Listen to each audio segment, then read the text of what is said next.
അസ്സലാമു അലൈക്കും വറഹ്മത്തുള്ളാഹി വബറകാതുഹു.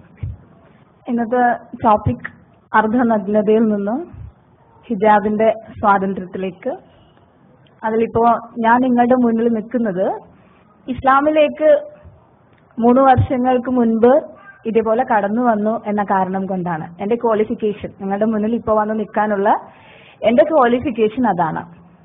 അപ്പൊ ഇതിലും എന്റെ ഹിജാബ് അനുഭവം അധികമൊന്നും പറയാൻ എനിക്കില്ല. എങ്കിലും ഞാനൊരു ടീച്ചറാണ്. ഒരുവിധം നല്ല ഫാഷനബിൾ ആയി ജീവിച്ച ആളാണ്.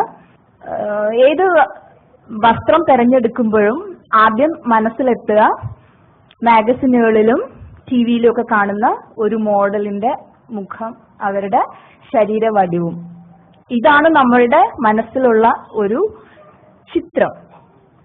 ആ ചിത്രം മനസ്സിൽ കണ്ട് ശരീരത്തിന്റെ കുറെ ഭാഗങ്ങൾ പുറത്തു കാണിച്ചും മറച്ചിരുന്ന ഭാഗങ്ങൾ തന്നെ കഴിയുന്നിടത്തോളം മറ്റുള്ളവർക്ക് വെളിവാകത്തക്ക രീതിയിൽ പ്രകടിപ്പിച്ചും വസ്ത്രധാരണം ചെയ്തുകൊണ്ടിരുന്ന ഒരു ആളാണ് ഞാൻ.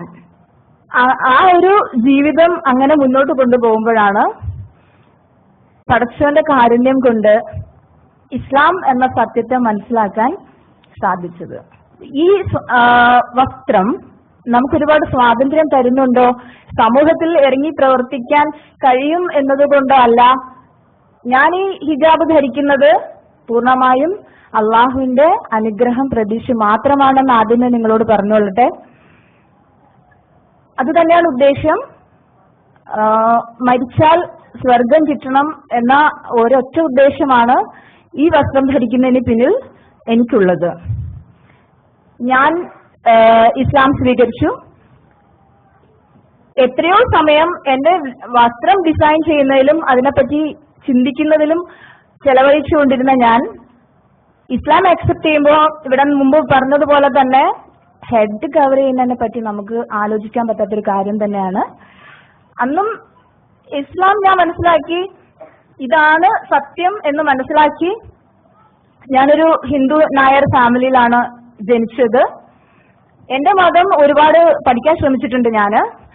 അപ്പോ വേദങ്ങൾ എന്ത് പറയുന്നു അങ്ങനെയൊക്കെ കുറെ അറിയാൻ ശ്രമിച്ചു. എന്റെ കുടുംബത്തിലുള്ളവര് ശരിക്കും പറയാൻ എനിക്ക് ഭ്രാന്താണെന്നാണ്. ഇതൊക്കെ കൂടുതൽ അന്വേഷിക്കാൻ പോവാതെ എന്താ ചെയ്യേണ്ടത്, കുട്ടിക്ക് എന്താ കല്യാണം നടക്കണം, ജോലി കിട്ടണം, അല്ലെങ്കിൽ നല്ല വീടുണ്ടാക്കണം, അങ്ങനെയൊക്കെ ആലോചിച്ച് ഈ ജീവിതത്തെക്കുറിച്ച് ആലോചിച്ച് ജീവിക്കേണ്ട ഞാൻ എന്തിനാണ് ഇപ്പൊ മരണത്തെക്കുറിച്ചും അതിനുശേഷമുള്ള ജീവിതത്തെക്കുറിച്ചൊക്കെ ആലോചിക്കുമെന്ന് ഓർത്തിട്ട് എന്റെ സഹോദരങ്ങൾ ശരിക്കും അവര് പറയും നിനക്ക് ചെറിയ വട്ട് തന്നെയാന്ന് പറയാനുണ്ട്. അപ്പൊ അത് മനസ്സിലാക്കി കുറച്ച് ക്രിസ്ത്യൻസ് എന്താണ് ചെയ്യുന്നത്, ബൈബിൾ എന്താണ് പറയുന്നത്, ഇതൊക്കെ പഠിക്കാനും ശ്രമിച്ചിട്ടുണ്ട്. അപ്പൊ അവിടെയും ഞാൻ ഉദ്ദേശിച്ച മരണാനന്തര ജീവിതം, ഞാൻ എന്തിനു ജീവിക്കുന്നു, എന്റെ ജീവിതത്തിന്റെ ലക്ഷ്യം എന്താണെന്ന് ശരിക്കും മനസ്സിലാക്കാൻ കഴിയാഞ്ഞിട്ടാണ്. ഒരു അവസരം ഇത് കൂടുതൽ അന്വേഷിക്കുന്നു എന്നത് കൊണ്ടാവാം നമ്മുടെ മനസ്സറിയാൻ കഴിയുന്ന പടച്ചവൻ എന്നെ അങ്ങനത്തെ ഒരു സാഹചര്യത്തിൽ കൊണ്ടെത്തിച്ചതും ഖുർആൻ വായിക്കാനും അതിന്റെ അർത്ഥം പഠിക്കാനും അതനുസരിച്ച് ജീവിക്കാനും ഒരു സാഹചര്യം എനിക്കുണ്ടായത്. അപ്പോ ഇസ്ലാം അക്സെപ്റ്റ് ചെയ്യുമ്പോഴും മനസ്സിൽ ഞാൻ പറഞ്ഞിരുന്നത് ഇസ്ലാം അക്സെപ്റ്റ് ചെയ്യാം ഞാൻ മനസ്സുകൊണ്ട്, പക്ഷെ ഒരിക്കലും ഹിജാബ് ബുദ്ധിമുട്ടാണ്. ചുരിദാർ പറഞ്ഞതുപോലെ ചുരിദാറിന്റെ കൈ നീണ്ടു, കോളറൊക്കെ ഉണ്ടായി, ഷോളൊക്കെ കുറച്ചുകൂടെ മറച്ച് ലൂസ് ചുരിദാറൊക്കെ ഇട്ട് തുടങ്ങി. പക്ഷെ അപ്പോഴും തല കവർ ചെയ്യുന്ന കാര്യം ആലോചിക്കാൻ വയ്യ. എങ്കിലും ശരിക്കും ഇസ്ലാം ഉള്ളിൽ ഇങ്ങനെ വന്ന് തിറയാൻ തുടങ്ങിയപ്പോ എനിക്കും തോന്നി അത് ഒരു സ്വാഭാവികമായ മാറ്റമാണ്. എനിക്കും ഹെഡ് കവർ ചെയ്തേ പറ്റൂ, ഇല്ലെങ്കിൽ എനിക്കൊരു മുസ്ലിമായി ഫീൽ ചെയ്യില്ലാന്ന് തോന്നി. അങ്ങനെ ഒരു സാഹചര്യത്തിൽ ഞാൻ ജോലി ചെയ്തുകൊണ്ടിരുന്ന ഞാൻ ജീവിച്ചിരുന്ന എന്റെ നാട്ടിൽ നിന്ന് മറ്റൊരു സ്ഥലത്തേക്ക് ട്രാൻസ്ഫർ ആവാനും അവിടെ വന്ന് വർക്ക് ചെയ്യാനുള്ള സാഹചര്യം ഉണ്ടായി. അൽഹംദുലില്ലാ. എനിക്കും എന്റെ കൂടെ ഇസ്ലാം സ്വീകരിച്ച എന്റെ മകൾ ഇവിടെ തന്നെ ഉണ്ട്. അവൾക്ക് അന്ന് 17 വയസ്സാണുള്ളത്. ഇപ്പൊ അവള് 19 വയസ്സായിട്ടുണ്ട്. അവളും എന്റെ പോലെ തന്നെ ഞാനിടുന്ന പർദ്ദ തന്നെയാണ് അവളും ഇടുക. ഇപ്പൊ നമ്മുടെ കുട്ടികളൊക്കെ പർദ്ദ വാങ്ങിയാല് ആദ്യം കൊണ്ടുവന്നിട്ട് ടൈറ്റ് ഫിറ്റിംഗ് ആക്കിയിട്ട് ബോഡി ഷേപ്പ് ആക്കും. ഈ ബോഡി ഷേപ്പ് ആക്കി ആ പർദ്ദ ഉപയോഗിക്കുന്നത് കൊണ്ട് ഒരു പ്രയോജനമില്ല നമ്മുടെ കുട്ടികൾക്ക് അറിയുന്നില്ല. കാരണം ആ അർദ്ധനഗ്നതയാണ് നമുക്ക് ഇഷ്ടം. ശരിക്കും മാഗസിനുകളിലൂടെയും മറ്റ് അഡ്വർടൈസ്മെന്റുകളിലൂടെയും നമ്മുടെ മൈൻഡ് സെറ്റ് അങ്ങനെ ആയിക്കഴിഞ്ഞു. ഇതാണ് രൂപം, ഇതാണൊരു പെൺകുട്ടി, ഇങ്ങനെയാണെങ്കിലാണ് ഇവൾക്കൊരു വ്യക്തിത്വം ഉള്ളത്. ഇങ്ങനൊരു മൈൻഡ് സെറ്റിൽ പെൺകുട്ടികൾ നിൽക്കുമ്പോൾ സ്വാഭാവികമായിട്ടും ശരിക്കും അതാണ് അടിമത്വം. കാലും കൈയും ഒക്കെ ചരടിട്ട് കെട്ടി ഈ സമൂഹം നമ്മുടെ പെൺകുട്ടികളെ പാവ കളിക്കുന്നത് പോലെ അവർ ചരട് വലിക്കുമ്പോൾ അതിനൊപ്പം ചലിക്കുന്ന ആളുകളായി നമ്മുടെ പെൺകുട്ടികൾ മാറിപ്പോകുന്ന അവസ്ഥയാണുള്ളത്. ആ അസ്വാതന്ത്ര്യത്തിൽ നിന്ന് നമ്മൾ ശരിക്കും പർദ്ദയുടെ സ്വാതന്ത്ര്യത്തിലേക്കാണ് വരുന്നത്. അതെനിക്ക് മനസ്സിലായത് ഇത് ഉപയോഗിച്ചു തുടങ്ങിയപ്പോൾ തന്നെയാണ്. ബസ്സിലൊക്കെ കയറിയാല് മുമ്പ് വല്ലാത്ത നോട്ടം എന്ന് പറഞ്ഞാല് ആ നോട്ടം തന്നെയാണ് നമ്മുടെ ഉദ്ദേശ്യം. ഞാൻ ആ വസ്ത്രം ഇടുമ്പോൾ എന്റെ ഉദ്ദേശ്യം ഒരാൾ നോക്കണം എന്ന് തന്നെയാണ്. നോക്കണം എന്ന് ഉദ്ദേശിച്ചില്ല പിന്നെ നമ്മൾ അങ്ങനെ കാണിക്കേണ്ട ആവശ്യമില്ലല്ലോ. നമ്മുടെ എനിക്കറിയാം ഞാൻ ധരിച്ചിരുന്ന വേഷത്തിൽ എന്തായിരുന്നു ഞാനെന്നും എന്തായിരുന്നു എന്റെ ഉദ്ദേശമെന്ന് എനിക്കറിയാം. ആണായാലും പെണ്ണായാലും ഇപ്പൊ ഏതൊരു മീറ്റിങ്ങിന് പോയാല് അവിടെ എല്ലാരും പറയും you look very nice in your dress എന്ന് കേൾക്കാൻ, ഈ ഡ്രസ്സിൽ എന്ത് ഭംഗിയാ നിങ്ങളെ കാണാൻ, ഈ സാരി ഉടുത്ത എന്ത് ബോഡി ഷേപ്പ് അല്ലെങ്കിൽ ഈ ചുരിദാർ ഇട്ട എന്ത് ഭംഗിയാന്ന് മറ്റുള്ളവർ പറയുന്നത് കേൾക്കാൻ ഭയങ്കര ഇഷ്ടമാണ്. അപ്പൊ അവിടെ പെണ്ണുങ്ങളുടെ അട്രാക്ഷൻ, അതേസമയം ആണുങ്ങളുടെ ഒരു നോട്ടം, വി ഫീൽ സോ പ്രൗഡ്. എന്നെ അവരൊക്കെ നോക്കുന്നുണ്ട്, ഞാൻ കുറച്ച് വലിയ ആളാന്നൊരു തോന്നല്. പക്ഷെ അവിടെ ഞാൻ എന്റെ വ്യക്തിത്വം അവർക്ക് എഴുതി കൊടുത്തിട്ടാണ് നിൽക്കുന്നുള്ള ബോധം അതിനുള്ളിലായിരുന്നപ്പോ എനിക്ക് മനസ്സിലായിട്ടില്ല. അതിനുള്ളിലായിരിക്കുന്ന നമ്മുടെ പെൺകുട്ടികൾക്കൊന്നും അതറിയില്ല. അതിൽ നിന്ന് പുറത്തു വരുമ്പോഴാണ് എനിക്കിന്ന് മനസ്സിലാകുക ഞാൻ എത്ര വലിയ വിഡ്ഢിയായിരുന്നു എന്ന്. ഇപ്പൊ എനിക്കറിയാം ഈ വേഷമിട്ട് നടക്കുമ്പോൾ എനിക്ക് കിട്ടുന്ന ഒരു അന്തസ്സും, ആ ബസ്സിൽ കയറിയാലും ഒന്ന് മുട്ടാനും തട്ടാനും അവരെ ഒന്ന് മടിക്കും.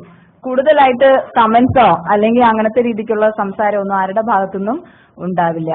മറ്റൊന്ന് എനിക്ക് ഫീൽ ചെയ്ത് ഒരുപാട് വിഗ്രസ് ആയിട്ട് നടക്കുന്ന കൂട്ടത്തിലായിരുന്നു ഞാൻ. ഒരുപാട് ഫിസിക്കൽ മൂവ്മെന്റ്സ് സ്കൂളിലായാലും കുട്ടികളുടെ കൂടെ ആയാലും ഓടിച്ചാടി കളിക്കുക, ഫിസിക്കൽ മൂവ്മെന്റ്സ് അങ്ങനെ കൂടുന്ന അനുസരിച്ചിട്ട് നമ്മളുടെ ചിന്തകളൊക്കെ കുറെ ചപലമായി, തീരെ പക്വതയില്ലാത്ത രീതിയിൽ നമ്മൾ ചില സമയത്ത് പെരുമാറി പോകുന്ന, മറ്റുള്ളവരുടെ അട്രാക്ഷന് വേണ്ടി പ്രവർത്തിക്കുന്ന അങ്ങനത്തെ ഒരു അവസ്ഥയൊക്കെ ഉണ്ടാവും. പക്ഷെ ഇതിങ്ങനെ ഇട്ട് കഴിഞ്ഞപ്പോ പിന്നെ എനിക്ക് എന്റെ ശരീര ചലനങ്ങൾ ഞാൻ സ്വയം നിയന്ത്രിക്കുന്ന ഒരു അവസ്ഥ എനിക്ക് ഫീൽ ചെയ്തിട്ടുണ്ട്. പെട്ടെന്ന് ചാടിക്കയറി എല്ലായിടും കയറാൻ പറ്റില്ല, ഇത് അതിന് അനുവദിക്കില്ല എന്നുള്ളതുകൊണ്ടാണ്. ശാരീരിക ചലനങ്ങൾ കുറച്ചൊക്കെ നിയന്ത്രിക്കുന്നതിലൂടെ നമുക്ക് മനസ്സിനെ കൂടി എനിക്ക് കുറെ നിയന്ത്രിക്കാൻ പറ്റിയ, അല്ലെങ്കിൽ വളരെ ചൈൽഡിഷ് ആണ് ഞാൻ പെരുമാറ്റത്തില്, കൂടുതൽ കുട്ടികളോടൊപ്പം ചെലവഴിക്കുന്നതുകൊണ്ടാകാം ഒരുതരം കുട്ടികളുടെ ഫീലിംഗ് ആണ് എനിക്കും ഉള്ളത്. പക്ഷെ ഇങ്ങനെ ആയിക്കഴിഞ്ഞപ്പോ തന്നെ എനിക്ക് എന്നെ തന്നെ ഒരുപാട് നിയന്ത്രിക്കാനും, ഏറ്റവും വലിയ ശക്തി നമ്മുടെ വികാരങ്ങളെയും വിചാരങ്ങളെയും നിയന്ത്രിക്കാൻ കഴിയുന്ന, നമ്മുടെ മനസ്സിന് മേലൊരു ആധിപത്യം നമുക്ക് ഉണ്ടാക്കാൻ സാധിച്ചാൽ അതാണ് നമ്മുടെ ഏറ്റവും വലിയ ശക്തി, ശാരീരികമായ ശക്തിയല്ല എന്ന് മനസ്സിലാക്കുകയും അതിനനുസരിച്ച് അത്രയും സമാധാനത്തോടൊരു ജീവിതം ഞാനിപ്പോ നയിക്കുകയും ചെയ്യുന്നുണ്ട്.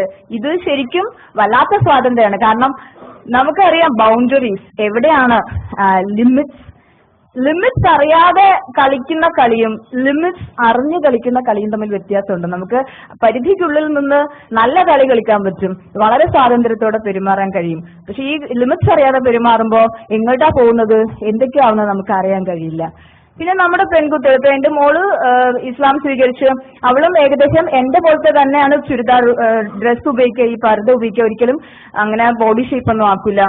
ഒരുപാട് ഉമ്മമാര് പറയുന്നത് ഞാൻ കേട്ടിട്ടുണ്ട്, ഒരു പ്രായം കഴിഞ്ഞിട്ട് ഇപ്പൊ ഞാൻ ഇത്രയും പ്രായമൊക്കെ ആയി, അപ്പൊ ഈ പ്രായത്തിലൊക്കെ പർദ്ദയൊക്കെ ധരിക്കാൻ പ്രശ്നമൊന്നുമില്ല, പക്ഷെ മോള് വളരെ ചെറുതല്ലേ, അവൾ എന്തിനാ ഇപ്പോഴേ പർദ്ദ ഇടിപ്പിക്കുന്നത്, അവൾക്ക് കല്യാണമൊക്കെ വരേണ്ടതല്ലേ. ഇങ്ങനൊരു ആറ്റിറ്റ്യൂഡ് ഒരുപാട് ഉമ്മമാർക്കുണ്ട്. ചുരിദാറൊക്കെ ഇട്ട് ഒരുതും മറ്റുള്ളവർ കാണുന്ന നല്ല രീതിക്ക് നടന്നാലാണ് ഒരു കല്യാണം പെട്ടെന്ന് കിട്ടുക.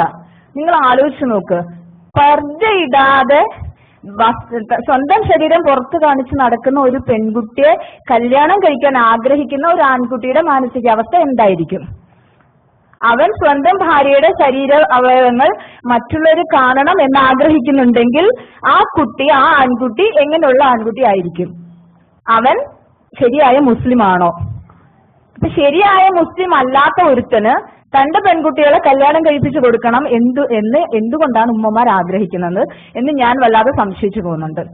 എല്ലാ ഉമ്മമാരും പറയുന്നുണ്ട്, നീ ഹിജാബ് ഇടണോ, വലിയ മസ്ക ഇടണോ, എന്ത് വേണമെങ്കിലും നീ ചെയ്ത, പക്ഷെ കല്യാണത്തിന് ശേഷം. കാരണം ഒരു ചെറുക്കന് കിട്ടണമെങ്കിൽ അതാണ് വഴി. അങ്ങനെ കിട്ടുന്ന ചെക്കന്മാരെ നമുക്ക് വേണോ എന്ന് ഉമ്മമാരെ ആലോചിക്കണം. ഈ സമൂഹം ഒന്ന് മാറണം.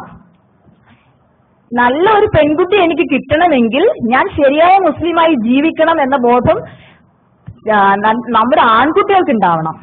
ആ ആൺകുട്ടികൾക്ക് അങ്ങനത്തെ ഒരു ബോധം ഉണ്ടാക്കിയെടുക്കണമെങ്കിൽ നമ്മൾ ഉമ്മമാരുടെ മനസ്സൊന്ന് മാറണം. അങ്ങനത്തെ ആൺകുട്ടികളെ കിട്ടാൻ വേണ്ടി നമ്മുടെ പെൺകുട്ടികളെ ശരീരഭാഗങ്ങളൊക്കെ കാണിച്ച് അത്യാവശ്യം ഒരു ഷോളൊക്കെ ഇങ്ങനെ കുത്തി കുറച്ച് ഭംഗിയാക്കി ഇങ്ങനെ കാണിക്കണോ എന്ന് നമ്മൾ ആലോചിക്കണം. അങ്ങനെ ആലോചിച്ചാൽ മാത്രമേ നമ്മൾ വിചാരിച്ചാൽ, നമ്മൾ സ്ത്രീകൾ വിചാരിച്ചാൽ നമുക്ക് സമൂഹത്തിൽ ഒരുപാട് മാറ്റം ഉണ്ടാക്കാൻ സാധിക്കും. നമ്മുടെ ആൺകുട്ടിയുടെ മാനസികാവസ്ഥ മാറ്റിയെടുക്കാൻ സാധിക്കും.